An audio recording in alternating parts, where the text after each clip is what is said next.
Yeah, yeah.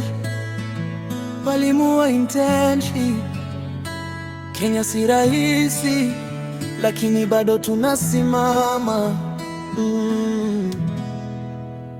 Niliingia darasani nikiwa na ndoto mkononi, chaki mkononi, tumaini moyoni, lakini mshahara bado unasubiri.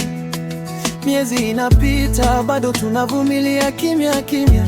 Kila asubuhi naamka mapema, naandika scheme lesson plan bila hata hela.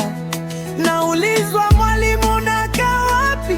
Nyumbani deni, chakula ni swali. GS wanasema vumilia kidogo, lakini uvumilivu naona kikomo. Tunafundisha taifa la kesho, lakini leo sisi tunalala njaa kesho. Intern bila sauti, tunalia kimoyo moyo, machozi moyoni. Tunafundisha watoto wa viongozi, lakini maisha yetu bado ni story. Intern wa Kenya, tunateseka kimya kimya bila kelele. Haki tunaomba, si rehema. Tunaomba tu nafasi ya kuishi vyema.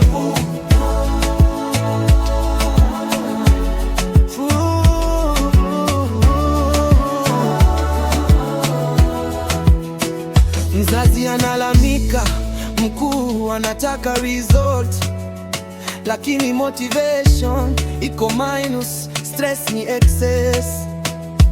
Naulia wiki nzima ni mtihani, ukichelewa kidogo unaandikiwa warning.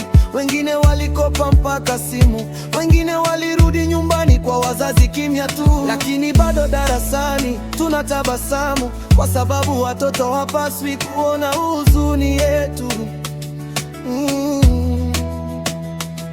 Hatuna bima, hatuna uhakika, kesho iko wapi hakuna anayejua, lakini bado tunapanda mbegu, tukiomba Mungu aje atutazame juu.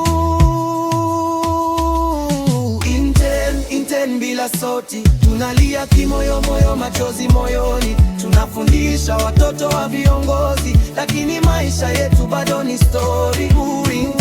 Intern wa Kenya, tunateseka kimya kimya bila kelele. Haki tunaomba, si rehema. Tunaomba tu nafasi ya kuishi vyema.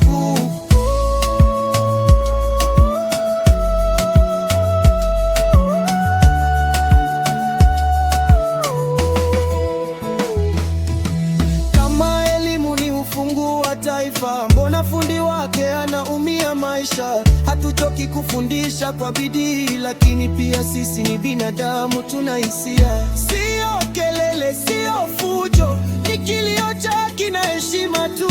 Walimu wa internship wa Kenya, tusisaulike, tusisukumwe pembezoni.